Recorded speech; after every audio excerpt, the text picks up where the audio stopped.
This is a big and very meticulous skills. It involves 5 hand washes and 2 glove changes. I know, right?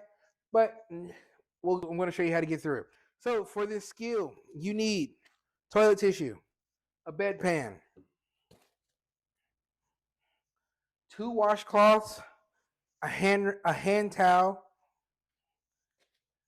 a barrier to go underneath my patient, a bath blanket, and of course a barrier to set all of my items on.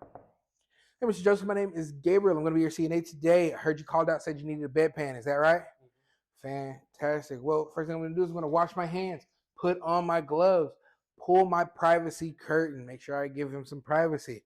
All right? I'm going to take this, I'm going to sit him all the way flat. Now, this skill expects that your patient can help you at state. So don't be afraid to have your patient help you, right? So I'm going to take my bath blanket. I'm going to lay it on top of him. I'm going to have you hold that for me while I unroll the rest of it. Now, from here, we are actually going to fan fold this towel and the sheet up to about his thighs.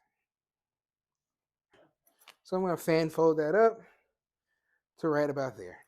All right, now I'm going to have Mr. Joseph just put his feet flat on the bed, kind of like that dorsal recumbent position. I'm going to take my second barrier. He's going to lift his hips, and I'm going to put this barrier underneath him, all right? If I can have you lift your hips for me. Perfect.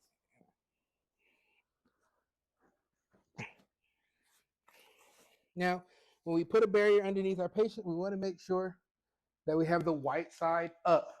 The white side is the absorbent side. The colorful side is the side that is water repellent. And so if you put that side up when your patient pees or something spills, it's going to run either right off the bed or be like a puddle underneath him. And we don't want to leave moisture on our patient, right? All right. After that, I'm going to have him lift up one more time. I'm going to sit that bedpan underneath him. Now with this bedpan, we want to put the shallow side, not the high side, underneath him. All right? Lift, lift, lift. All right. You can put it going right back down. All right.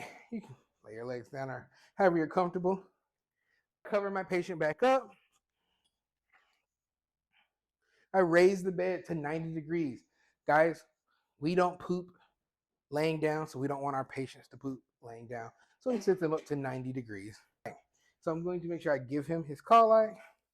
I'm also going to give him some tissue just in case so he can kind of catch or wipe if he needs to. All right. All right. I'm going to leave you here for about 15 minutes. I'll be back to check on you.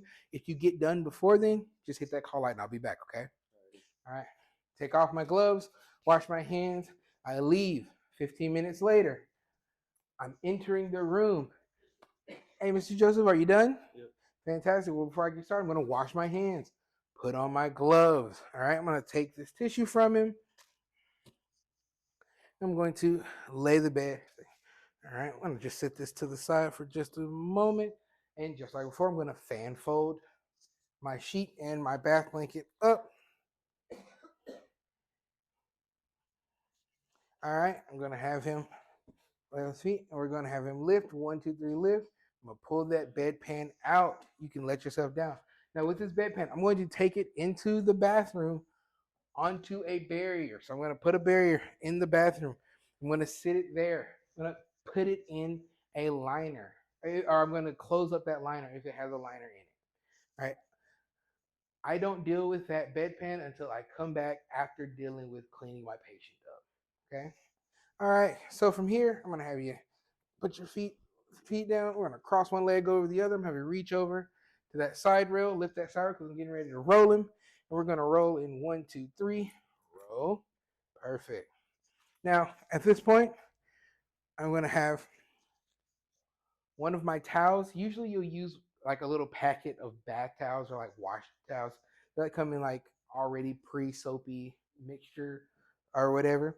So we use that, and just like we did with Pericare, we always wipe front to back. I'm going to clean up anything that he missed. That's 1Y, 2Y, 3Y. That goes into my dirty hamper. And then I'm going to take my hand towel and I'm going to pat him dry from front to back. So we go pat, pat, pat, pat, pat. This goes into my dirty hamper. And then I'm going to roll this barrier underneath him. I'm going to let him roll back over. Roll back. I'm going to come around to this other side because we never pull a dirty barrier across a patient. I'm going to pull that out. This dirty barrier gets rolled up. It goes in my trash. Okay. Cover my patient back up. Now at this point, I'm going to go into the bathroom. I'm going to clean my bedpan per facility policy. So I get that cleaned up per facility policy. I let my patient know, hey, I'm still in the room. I'm just in the bathroom cleaning some stuff up. Once I get that cleaned up per facility policy, I put it away, right? At that point, I take off my gloves, wash my hands, put on new gloves, and I come back with a towel to clean off Mr. Joseph's hands. So I'm going to wash his hands. I'm going to make sure I wash it in between each finger. Clean his hands real good. Both hands. Finger, real good. This goes into my dirty hamper. I'm going to have him hold on to his sheet. I'm going to roll off that bath blanket for him. Goes in my dirty hamper. And then I'm going to sit him up to 30 degrees. We'll call that 30. Give him his call light. All right, Mr. Joseph, is there anything else I can do for you? Fantastic. At that point, I take off my gloves, wash my hands, I go record and report.